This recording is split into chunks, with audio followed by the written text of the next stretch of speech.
नमस्कार मित्रों, मैं महाराज कुमार गुप्ता आज की इस म्यूजिक क्लास में मित्रों आपको स्वागत करते हैं।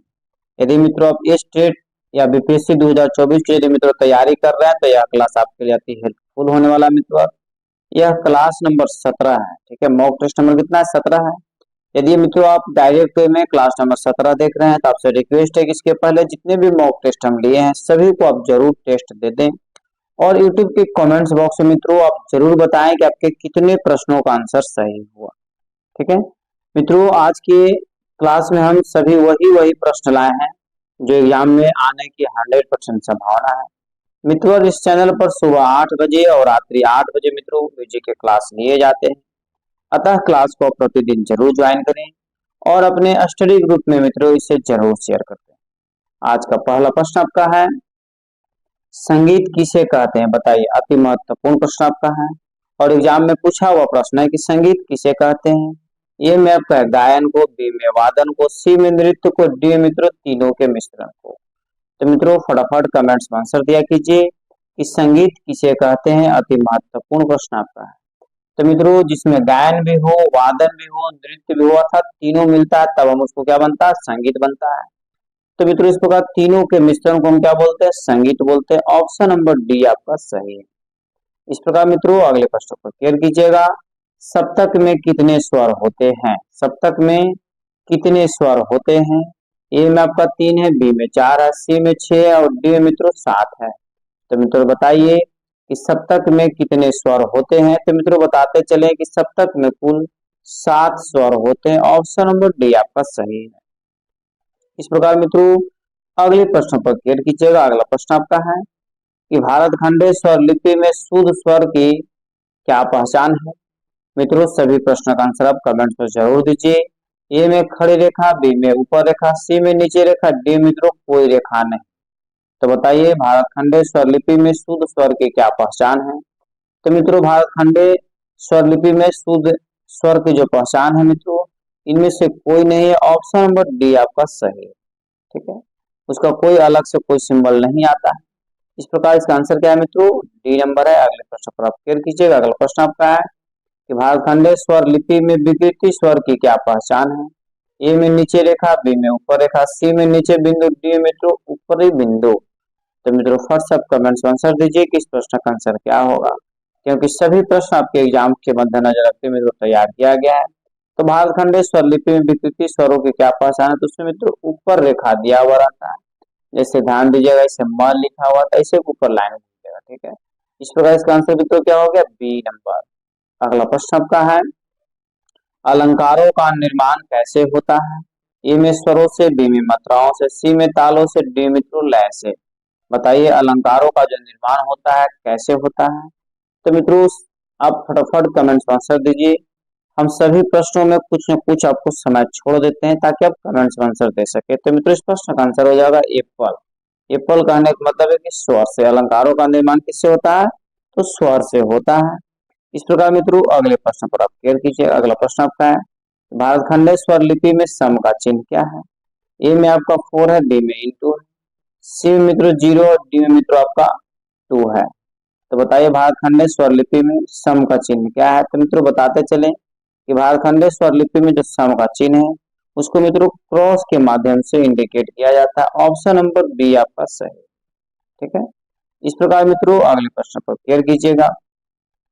राग बागेश्वरी में पंचम स्वर किस नाम से पहचाना जाता है? राग बागेश्वरी में पंचम स्वर किस नाम से पहचाना जाता है? ए में आपका वादी है, बी में संवादी है, डी में सी में विवादी है, डी मित्रों अनुवादी है।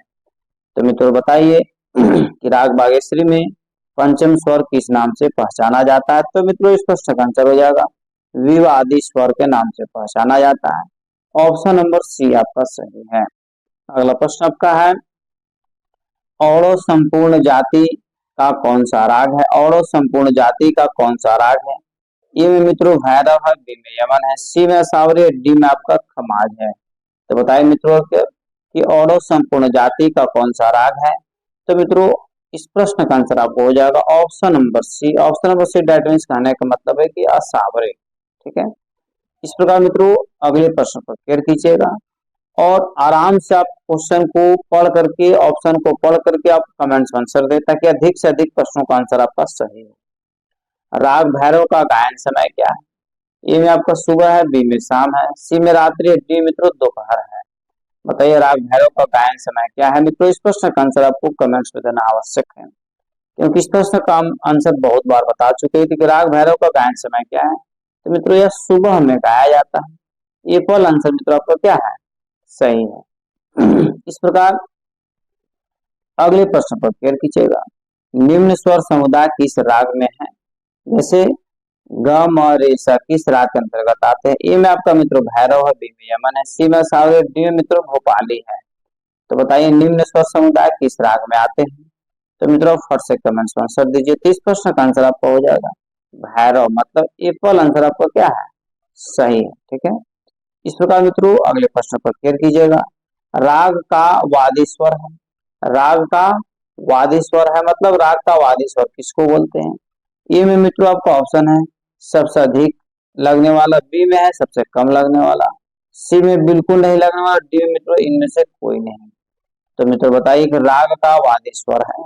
तो मित्रों राग का जो वादी स्वर है, सबसे अधिक लगने वाले स्वर को वादी स्वर के नाम से जाना जाता है।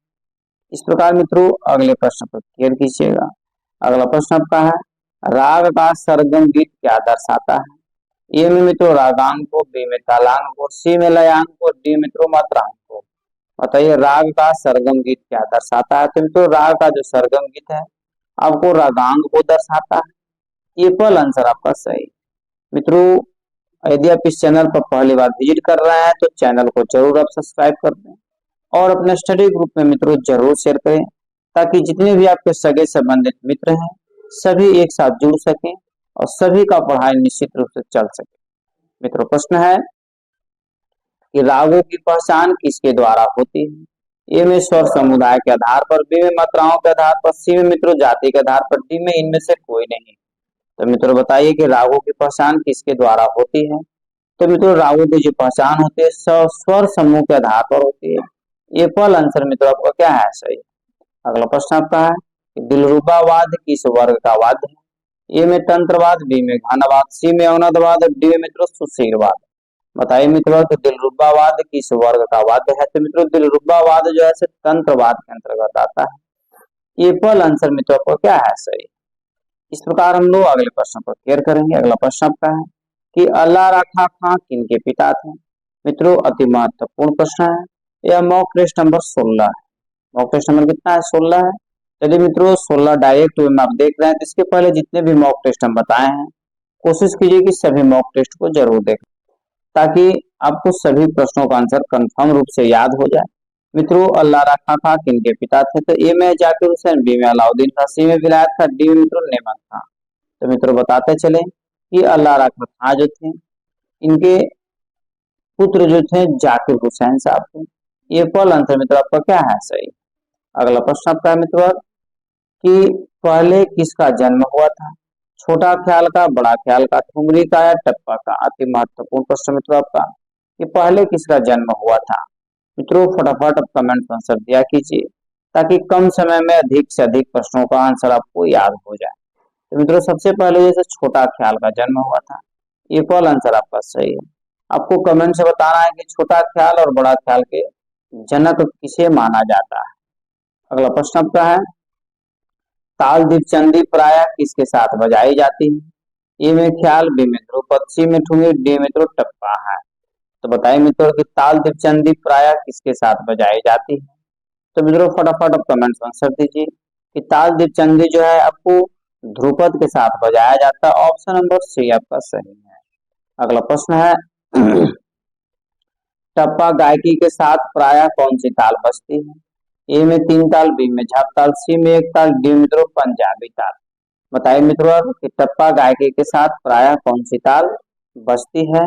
तो मित्रों अति महत्वपूर्ण प्रश्न आपका एग्जाम्स के लिए है, और मित्रों कोशिश कीजिए कि सभी प्रश्नों का आंसर कमेंट्स में लगातार देते रहें। तो मित्रों इस प्रश्न का आंसर आपका हो जाएगा पंजाबी, मतलब ऑप्शन नंबर डी आपका सही है। टप्पा गाय के साथ प्राय कौन सी ताल बजती है? तो पंजाबी ताल बजती है। अगला प्रश्न है आपका भारत खंड विश्वविद्यालय कहाँ स्थित है? ए में ग्वालियर में, बी में इलाहाबाद में, सी में लखनऊ में, डी मित्रों वाराणसी में। मित्रों अति महत्वपूर्ण प्रश्न है और इस प्रश्न का आंसर आपको कमेंट्स में देना आवश्यक है कि भारतखंड विश्वविद्यालय कहाँ स्थित है। तो मित्रों भारतखंड विश्वविद्यालय जो है आपको लखनऊ में स्थित है। ऑप्शन नंबर सी आपका सही है। इस प्रकार अगले प्रश्न पर क्लियर कीजिएगा। अगला प्रश्न आपका है कि वंदे मातरम अपने मूल रूप में किस राग में पाया जाता है। ए में बहार, बी में हमेर, सी में देश, डी में मित्रों देश का। बताइए मित्रों कि वंदे मातरम अपने मूल रूप में किस राग में गाया जाता है। तो मित्रों इस प्रश्न का आंसर हो जाएगा ऑप्शन नंबर सी, मतलब देश के रूप में मित्रों इसको जैसे गाया जाता है। अगला प्रश्न आपका है कि ग रे ग प ध नि सा किस राग को दर्शाता है। ए में यमन, बी में खमाज, सी में बिलावल, डी में शुभ कल्याण। तो बताइए मित्रों इस प्रश्न का आंसर क्या होगा कि ग रे ग प ध नि सा किस राग को दर्शाता। अति महत्वपूर्ण प्रश्न मित्रों आपका। मित्रों फटाफट कमेंट्स में आंसर दीजिए। तो इस प्रश्न का आंसर आपको हो जाएगा बिलावल, मतलब ऑप्शन नंबर सी आपका सही है। इस प्रकार मित्रों अगले प्रश्न पर क्लियर कीजिएगा। ध नि रे सा किस राग का अंश है। ए में असावरी, बी में जौनपुरी, सी में दरबारी, डी मित्रों अंडाना। तो बताइए मित्रों कि ध नि रे सा किस राग का अंश है। तो मित्रों इस प्रश्न का आंसर आपका हो जाएगा दरबारी, मतलब ऑप्शन नंबर सी आपका सही है। अगला प्रश्न मित्रों आपका राग अंडाना किस सप्तक में ज्यादा रहता है। ए में मंद्र सप्तक, बी में मध्य सप्तक, सी में तार सप्तक, डी मित्रों सभी सप्तकों। तो बताइए राग अंडाना किस सप्तक के अंतर्गत आता है। तो मित्रों राग अंडाना जो है तार सप्तक में सबसे ज्यादा प्रयोग होता है। ऑप्शन नंबर सी आपका मित्रों सही है। अगला प्रश्न आपका है कि राग दरबारी कब गाया जाता है। मित्रों इसे अपने स्टडी ग्रुप में जरूर शेयर करें और प्रत्येक प्रश्नों का आंसर आप कमेंट्स में जरूर दें कि राग दरबारी कब गाया जाता है। तो मित्रों सुबह में, शाम में, दोपहर में या रात्रि में। तो मित्रों राग दरबारी जो है रात्रि में मित्रों गाया जाता है। ऑप्शन नंबर डी आपका सही है। अगला प्रश्न मित्रों कि पंडित ओमकार नाथ ठाकुर किनके शिष्य थे। इनमें पंडित भारखंडे साहब के, बी में विष्णु दिगंबर के, सी मित्रों ईशलंकर जी के, डी में आपका बखली बुआ के। तो मित्रों बताइए कि पंडित ओमकार नाथ किनके शिष्य थे। तो मित्रों इस प्रश्न का आंसर आपका हो जाएगा पंडित विष्णु दिगंबर पलुस्कर साहब के। ऑप्शन नंबर बी आपका सही है। अगला प्रश्न आपका है बलवंत राय भट्ट किनके शिष्य हैं। ए में पंडित भारखंडे साहब का, बी में विष्णु दिगंबर का, सी में मित्रों ओमकार नाथ ठाकुर का, डी में विनायक राव पटवर्धन का। बताइए मित्रों कि बलवंत राय भट्ट किनके शिष्य हैं। तो मित्रों बताते चले कि बलवंत राय भट्ट जो शिष्य हैं मित्रों विनायक राव पटवर्धन साहब के शिष्य हैं। ऑप्शन नंबर डी आपका सही है। अगला प्रश्न मित्रों राग विज्ञान के लेखक का नाम क्या है। ए में पंडित ओमकार नाथ, बी में पंडित विनायक राव पटवर्धन, सी में पंडित देवधर, डी में मित्रों इनमें से कोई नहीं। तो बताइए मित्रों राग विज्ञान के लेखक का नाम क्या है। तो मित्रों राग विज्ञान के जो लेखक हैं आपको पंडित विनायक राव पटवर्धन साहब है। ऑप्शन नंबर बी आपका सही है। अगला प्रश्न आपका है कि कर्नाटक पद्धति में मुख्य ताल कितनी होती है। ए में 5, बी में 7, सी में 9, डी मित्रों 11 है। तो बताइए कर्नाटक पद्धति में मुख्य ताल कितनी होती है। तो मित्रों कर्नाटक पद्धति में मुख्य तालों की संख्या 7 होती है। ऑप्शन नंबर बी आपका सही है। इस प्रकार मित्रों अगले प्रश्न पर क्लियर कीजिएगा स रे गा रे सा किस राग का अंश है। ए में मुल्तानी, बी में तोड़ी, सी में भैरवी, डी मित्रों असावरी है। तो मित्रों बताइए इस प्रश्न का आंसर क्या होगा। कोशिश कीजिए कि सभी प्रश्नों का आंसर आप कमेंट्स में लगातार देते रहें। तो मित्रों इस प्रश्न का आंसर हो जाएगा ऑप्शन नंबर बी तोड़ी। और मित्रों लास्ट में आपको बताना दीजिए कि कितने प्रश्नों का आंसर आपका सही हुआ। ठीक है, यदि आप इस चीज को बताते हैं तो हमको पता चलेगा कि आप हमसे पढ़ रहे हैं या आप किसी से पढ़ रहे। तो मित्रों मॉक टेस्ट आपका तैयारी कैसा, जैसा आपका तैयारी रहेगा उसी के अनुसार आपका एग्जाम में रिजल्ट होने को उम्मीद रहेगा। इस प्रकार प्रश्न है चार ताल किस गायकी की ताल है। ए में आपका मित्रों ध्रुपद, बी में ख्याल, सी में ठुमरी, डी में आपका टप्पा है। बताइए मित्रों कि चार ताल किस गायकी की ताल है। तो मित्रों बताते चले कि चार ताल जो है आपको ध्रुपद गायकी की ताल है। ये पल आंसर आपका सही है। अगला प्रश्न है टप्पा किस घराने की विशेषता है। ए में ग्वालियर, बी में आगरा, सी में दिल्ली और डी में मित्रों बनारस। बताइए मित्रों टप्पा किस घराने की विशेषता है। तो बताते चले कि टप्पा जो है बनारस घराने की विशेषता बताया जाता है। ऑप्शन नंबर डी आपका सही है। इस प्रकार मित्रों अगले प्रश्न पर क्लियर कीजिएगा। कहाँ के ठुमरी प्रसिद्ध है? ए में ग्वालियर, बी में आगरा, सी में दिल्ली और डी में मित्रों बनारस है।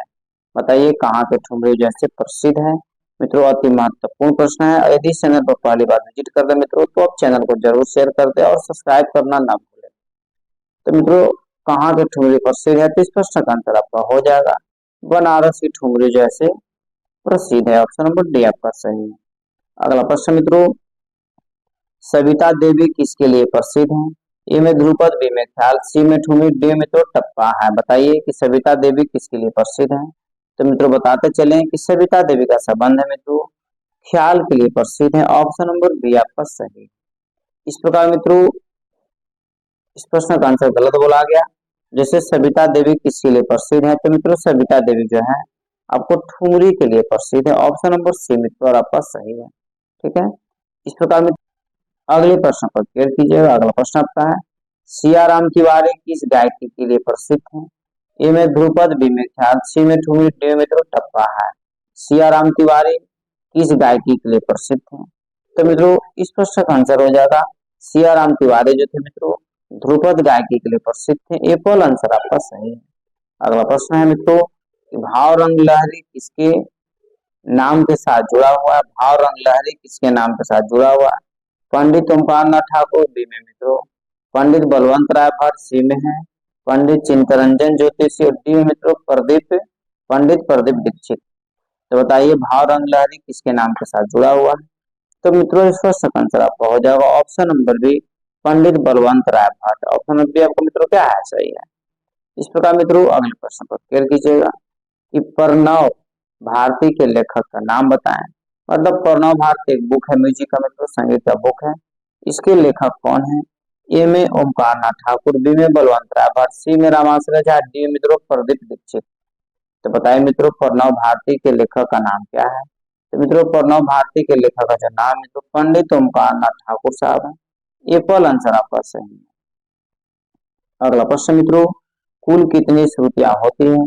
यदि आप इस प्रश्न का आंसर नहीं देते हैं तो मित्रों आपको म्यूजिक से तैयारी करने की कोई जरूरत ही नहीं।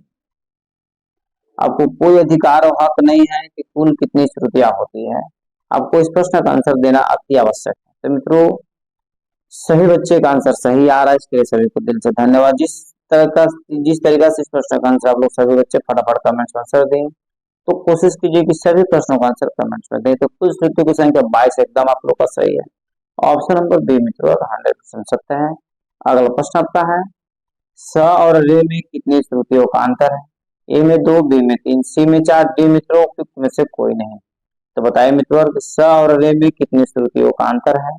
तो मित्रों इस प्रश्न का आंसर आपका हो जाएगा ऑप्शन नंबर ए मतलब 2 श्रुतियों का अंतर है। ठीक है। इस प्रकार मित्रों अगले प्रश्न पर क्लियर कीजिएगा। बाला साहिब पूछ वाले किस गायकी के लिए प्रसिद्ध थे? ए में ध्रुपद, बी में ख्याल, सी में ठुमरी, डी में तो टप्पा है। बाला साहिब पूछ वाले किस गायकी के लिए प्रसिद्ध थे? तो मित्रों इस प्रश्न का आंसर आपका हो जाएगा ऑप्शन नंबर बी ख्याल गायकी के लिए प्रसिद्ध थे। इस प्रकार मित्रों अगले प्रश्न पर क्लियर कीजिएगा कि सारनाथ चतुष्टय सर्वप्रथम किस ग्रंथ से प्राप्त हुआ है? ए में संगीत प्रकंद, बी में संगीत दामोदर, डी में संगीत रत्नाकर, सी में संगीत रत्नाकर, डी मित्रों नाट्य शास्त्र। बताइए मित्रों कि सारनाथ चतुष्टय सर्वप्रथम किस ग्रंथ से प्राप्त हुए थे? तो मित्रों इसका सही आंसर हो जाएगा ऑप्शन नंबर डी नाट्य शास्त्र। ठीक है।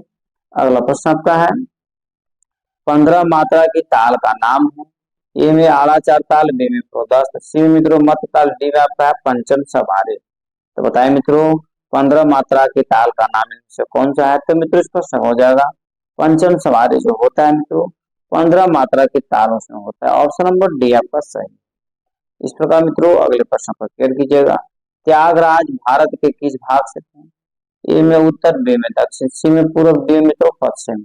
बताइए त्यागराज भारत के किस भाग से बिलोंग्स करते थे? तो मित्रों इस प्रश्न का आंसर हो जाएगा ऑप्शन नंबर डी पश्चिमी भाग से मित्रों बिलोंग्स करते थे। इस प्रकार हम लोग अगले प्रश्न पर क्लियर करेंगे। अगला प्रश्न आपका है, 15 मात्रा की सवारी ताल को यदि झपताल में सम से सम तक लिखा जाए तो कौन सी लयकारी हो? ए में 2/3, बी में 3/2, सी में 1/3, डी में मित्रों 4/3। बताइए मित्रों इस प्रश्न का आंसर क्या होगा? मित्रों अब इस प्रश्न का आंसर आपका हो जाएगा ऑप्शन नंबर बी, मतलब 3/2। ठीक है, इस प्रकार मित्रों अगले प्रश्न पर केयर कीजिएगा। अगला प्रश्न आपका है, प्रारंभ में कितने ग्राम थे? ए में 2, बी में 3, सी में 4, डी मित्रों 5 है। बताइए प्रारंभ में कितने ग्राम थे? यदि मित्रों इस प्रश्न का आंसर आपको देना है तो कंपलसरी देना है, क्योंकि यह आपके एग्जाम्स के लिए अति महत्वपूर्ण प्रश्न मित्रों। तो मित्रों बताते चले कि इस प्रश्न का प्रारंभ में कितने ग्राम थे। तो मित्रों इस प्रश्न का आंसर हो जाएगा option number B. Option number B कहने का मतलब है कि 3 ग्राम थे। इस प्रकार मित्रों हम लोग अगले प्रश्न पर केयर करेंगे। अगला प्रश्न आपका कुल मूर्छनाओं, ध्यान दीजिएगा मित्रों कि प्रश्न आपका है कि कुल मूर्छनाएं कितनी होती है? ए में 21, बी में 22, सी में 23, डी में मित्रों 24 है। फट सब कमेंट्स में आंसर दीजिए कि कुल मूर्छनाओं की संख्या कितनी बताई गई है। तो मित्रों कुल मूर्छनाओं की जो संख्या बताई गई है आपको 21 बताई गई है। ठीक है, 1 ग्राम में कुल 7 मूर्छना होती है, ग्रामों की संख्या 3 होते हैं, तो 17 कितना हो गया? 21। मतलब ये फल आंसर आपका क्या है? सही। अगला प्रश्न मित्रों आपका, कुल विकृति स्वर कितने होते हैं? ए में 4, बी में 5, सी में 3, डी में इनमें से कोई नहीं। तो बताइए मित्रों कि कुल विकृति स्वरों की संख्या कितनी होती है? तो कुल विकृति स्वरों की संख्या मित्रों 5 होती है। ऑप्शन नंबर बी आपका सही है। ठीक है, इस प्रकार मित्रों हम लोग अगले प्रश्न पर केयर करेंगे। अगला प्रश्न आपका है कि सभी शुद्ध स्वरों से निर्मित राग है। ए में यमन, बी में खवास, सी में बिलावल, डी मित्रों इनमें से कोई नहीं। तो बताइए सभी शुद्ध स्वरों से निर्मित राग है। तो मित्रों इस प्रश्न का आंसर आपका हो जाएगा बिलावल। ऑप्शन नंबर सी आपका सही है। अगला प्रश्न मित्रों, राग यमन का संवादी स्वर है। ए में म, बी में मित्रों आपका है प, सी में ध, डी में नि। बताइए क्या आंसर होगा कि राग यमन का संवादी स्वर है। तो मित्रों राग यमन का जो संवादी स्वर आपको नी है। ऑप्शन नंबर डी आपका सही। मित्रों यदि जीवन में आप सफल होना चाहते हैं तो प्रतिदिन एक गोल फिक्स कीजिए, टारगेट फिक्स कीजिए और उस टारगेट को पूरा करने में अपना पूरा दिल लगा दीजिए। आगे आने वाला समय आपका निश्चित सही हो जाएगा। अगला प्रश्न आपका है, ग म प ध नि ध प म प ध म ग किस राग की पकड़ है? ए में यमन, बी में बिहार, सी में तिलंग, डी में मित्रों खमाज है। तो मित्रों बताइए कि इस प्रश्न का आंसर क्या होगा? तो इस प्रश्न का आंसर हो जाएगा मित्रों ऑप्शन नंबर डी खमाज है। अगला प्रश्न आपका है कि जमजमा प्राय किस वाद्य पर बजता है? ए में सितार, बी में सरोद, सी में संतूर, डी में आपका गिटार है। जमजमा प्राय किस वाद्य पर बजता है? तो मित्रों जमजमा जो है से सितार पर बजाया जाता है। ए पर आंसर मित्रों आपका सही। अगला प्रश्न मित्रों कि अमजद अली किस वाद्य को बजाते हैं? ए में सितार को, बी में गिटार को, सी में सरोद को, डी में मित्रों संतूर को। बताइए कि अमजद अली किस वाद्य को बजाते हैं? तो मित्रों अमजद अली जो है सरोद वादक है। ऑप्शन नंबर सी मित्रों आपका सही है। अगला प्रश्न आपका है कि पंडित रविशंकर किनके शिष्य थे? ए में उस्ताद हाफिज अली खां, बी में उस्ताद इनायत अली खां, सी में मित्रों उस्ताद अलाउद्दीन खां, डी में पंडित उदय शंकर। तो बताइए मित्रों कि पंडित रविशंकर किनके शिष्य थे? तो मित्रों पंडित रविशंकर जो थे उस्ताद अलाउद्दीन खां के शिष्य थे। ऑप्शन नंबर सी आपका सही। अगला प्रश्न आपका है, सितार में बाज का तार किस स्वर में मिलाया जाता है? ए में स, बी में ग, सी में मित्र मंद्र म, मध्यम और डी में प। तो बताइए मित्रों सितार में बाज का तार किस स्वर में मिलाया जाता है? तो मित्रों इस प्रश्न का आंसर हो जाएगा ऑप्शन नंबर सी मंद्र मध्यम में। ठीक है, इस प्रकार मित्रों अगले प्रश्न पर क्लियर कीजिएगा कि गायन के ख्याल का वादन प्राय क्या है? ए में तोड़ा, बी में झाला, सी में जोड़, डी मित्रों गत है। तो बताइए कि गायन के ख्याल का वादन प्राय क्या है?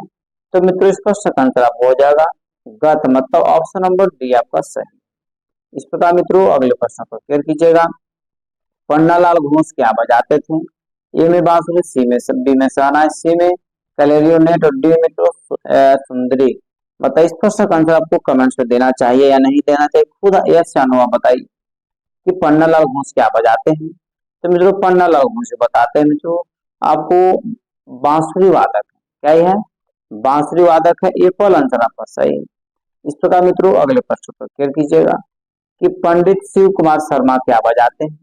पंडित शिव कुमार शर्मा का संबंध मित्रों किस वाद्य यंत्र से है? तो मित्रों ए में आपका ऑप्शन है सितार, बी में सरोद, सी में गिटार, डी में आपका संतूर है। तो मित्रों पंडित शिव कुमार शर्मा क्या बजाते हैं? तो संतूर वादक। ऑप्शन नंबर डी मित्रों आपका सही है। अगला प्रश्न आपका है किस ताल की सम पर खाली होती है? ए में मित्रों तीव्रा, बी में रूपक, सी में धुमारे, डी में आपका खिमटा है। बताइए मित्रों किस ताल के सम पर खाली होती है। तो मित्रों बताते चले कि रूपक ताल की सम पर मित्रों खाली होती है। ऑप्शन नंबर बी आपका सही है। अगला प्रश्न मित्रों, परण किस वाद से संबंधित है। ए में तबला, बी में पखावज, सी में नकारा, डी मित्रों चंग है। बताइए परण का संबंध किस वाद्य यंत्र से है। तो मित्रों परण का जो संबंध है आपको पखावज से। ऑप्शन नंबर बी आपका सही है। ठीक है, इस प्रकार मित्रों अगले प्रश्न पर क्लियर कीजिएगा। बिना सारिका की बिना का नाम है। बिना सारिका की बिना का नाम है। ए में रुद्र बिना, बी में तंजौरी बिना, सी में विचित्र बिना, डी में मित्रों इनमें से कोई नहीं। तो बताइए बिना सारिका का बिना का नाम है। तो मित्रों इसका सही आंसर है इनमें से कोई नहीं। ऑप्शन नंबर डी आपका सही है। इस प्रकार मित्रों अगले प्रश्न पर क्लियर कीजिएगा। अगला प्रश्न आपका है, पंडित राम नारायण किस वाद्य के लिए प्रसिद्ध है। ए में बीना, बी में गिटार, सी में सारंगी, डी मित्रों दिलरुबा। बताइए मित्रों इस प्रश्न का आंसर क्या होगा। सभी प्रश्नों में कुछ न कुछ समय इसलिए छोड़ दिया जाता है ताकि आप जैसे कमेंट में आंसर दे सकें। क्वेश्चन को ऑप्शन को बारीकी से पढ़िए और आंसर कमेंट में जरूर दीजिए। पंडित राम नारायण किस वाद्य के लिए प्रसिद्ध है। तो मित्रों इसका सही आंसर हो जाएगा पंडित राम नारायण सारंगी के लिए प्रसिद्ध है। इस प्रकार मित्रों अगले प्रश्न पर क्लियर कीजिएगा कि आड़ी लय किस भिन्न से प्रदर्शित होती है। आड़ी लय जो है किस भिन्न से प्रदर्शित होती है। ए में 2/3, बी में 3/2, सी में 3/4, डी में 4/3। बताइए मित्रों कि आड़ी लय किस भिन्न से प्रदर्शित होती है। तो मित्रों इसका सही आंसर हो जाएगा 3/2 से मित्रों प्रदर्शित की जाती है। ऑप्शन नंबर बी आपका सही। इस प्रकार मित्रों अगला प्रश्न आपका है, तबले में फर्रुखाबाद किसके लिए प्रसिद्ध है। ए में कायदा, बी में पेशकार, सी में गत, डी में आपका परण है। तबले में फर्रुखाबाद किसके लिए प्रसिद्ध है। तो मित्रों इस प्रश्न का आंसर आपका हो जाएगा ऑप्शन नंबर सी मतलब गत। ठीक है, अगला प्रश्न आपका है, तबले में संगत सम्राट की पदवी किनको प्राप्त थी। ए में अहमद जौनथुलिका को, बी में करामतुल्लाह को, सी में अल्लाह रखा खां को, डी में हबीबुद्दीन धुन साहब को। तबले में संगत सम्राट की पदवी किनको प्राप्त थी। तो मित्रों इस प्रश्न का आंसर आपका हो जाएगा ए पर अहमद जौनथुलिका को। ठीक है, इस प्रकार अगले प्रश्न पर क्लियर कीजिएगा, कंठे महाराज के शिष्य का नाम क्या था। ए में बुदई महाराज, सी में सुदई महाराज, सी में तो किशन महाराज, डी में आपका विशन महाराज। बताइए कंठे महाराज के शिष्य का नाम क्या था। तो मित्रों इस प्रश्न का आंसर आपका हो जाएगा ऑप्शन नंबर सी, कंठे महाराज का शिष्य का नाम था किशन महाराज। इस प्रकार मित्रों अगले प्रश्न पर क्लियर कीजिएगा कि नाना साहब पानसे किस वाद से संबंधित है। यदि मित्रों इस प्रश्न का आंसर आप नहीं देते तो बहुत दुख होगा, क्योंकि इस प्रश्न का आंसर हम बहुत बार बता चुके हैं कि नाना साहब पानसे किस वाद से संबंधित है। ए में तबला, बी में पखावा, सी में मृदंग, डी मित्रों घट्टम है। तो मित्रों यह मॉक टेस्ट नंबर 16 है और क्वेश्चन नंबर 66 है कि नाना साहब पानसे किस वाद से संबंधित है। तो मित्रों इस प्रश्न का आंसर हो जाएगा प से पानसे, प से पखावज, हम बहुत बार बोल चुके हैं। ऑप्शन नंबर बी आपका सही है। ठीक है, इस प्रकार मित्रों अगले प्रश्न पर क्लियर कीजिएगा कि पागल दास क्या बजाते थे। ए में मित्रों तबला, बी में पखावज, सी में चंग, डी में आपका उपंग है। बताइए मित्रों कि पागल दास का संबंध किस वाद्य यंत्र से है। तो मित्रों पागल दास जो है से पखावज बजाते हैं। ऑप्शन नंबर बी आपका सही है। प से पागल, प से पखावज याद रख सकते हैं।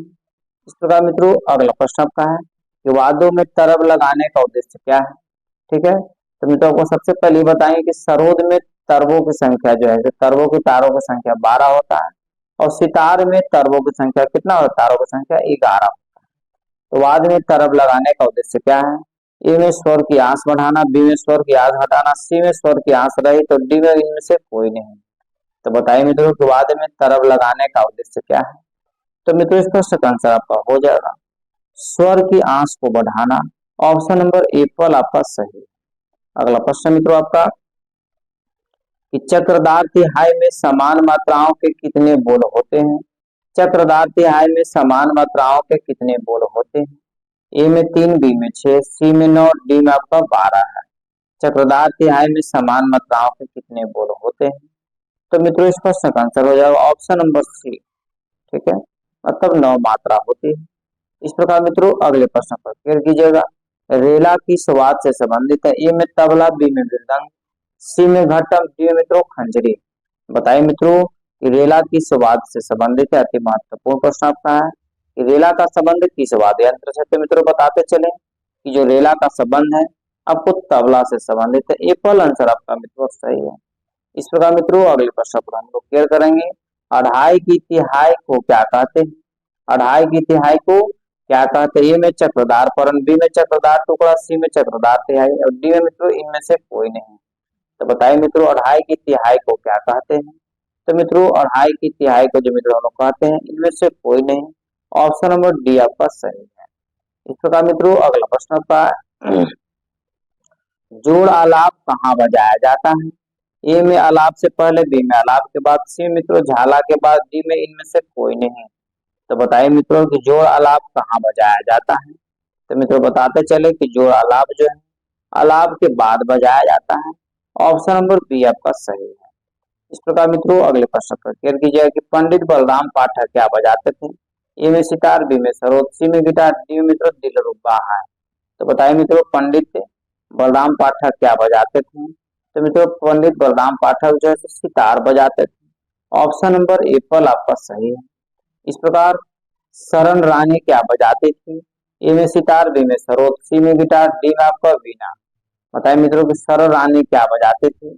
मित्रों शरण रानी जो मित्रों बजाती थी आपको सरोद बजाती थी। ऑप्शन नंबर बी आपका सही है। मित्रों फटाफट आप कमेंट्स में आंसर दीजिए। अगला प्रश्न आपका है कि धाती नाड़ा किस वाद्य का बोल है? ए में तबला, बी में पखावा, सी में नकार, डी में तो डफ है। धाती नाड़ा किस वाद्य का बोल है? तो मित्रों इस पर इसका आंसर हो जाएगा डफ का बोल है। ऑप्शन नंबर डी मित्रों आपका सही है। सॉरी डी नहीं मित्रों, ऑप्शन नंबर सी आपका सही हो जाएगा। धाती नाड़ा किस वाद्य का बोल है? तो मित्रों नकार का बोल है। आपको ऑप्शन नंबर सी मित्रों आपका क्या है सही है। इस प्रकार मित्रों अगले प्रश्न पर क्लियर कीजिएगा कि विजी जो क्या बजाते थे? ए में सितार, बी में सरोद, सी में सारंगी, डी मित्रों वायलिन है। तो मित्रों बताते चले कि विजी जो मित्रों बजाते हैं आपको वायलिन वादक है। ऑप्शन नंबर डी आपका सही है। अगला प्रश्न है सुर सिंगार संसद कहाँ स्थित है? ए में दिल्ली में, बी में आपको कोलकाता में, सी में चेन्नई में, डी में मित्रों आपको मुंबई। बताइए कि सुर सिंगार संसद कहाँ स्थित है? तो मित्रों सुर सिंगार संसद जो मित्रों स्थित है आपको मुंबई में स्थित है। ऑप्शन नंबर डी आपका सही। इस प्रकार मित्रों अगले प्रश्न पर हम लोग क्लियर करेंगे।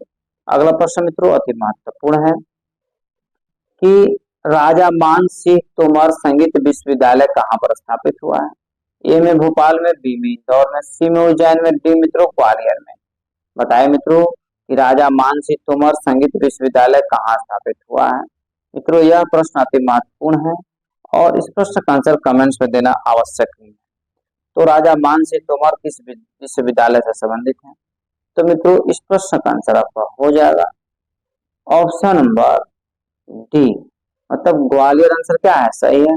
और सभी बच्चे का आंसर कमेंट्स में सही भी आया, इसके लिए सभी को दिल से धन्यवाद।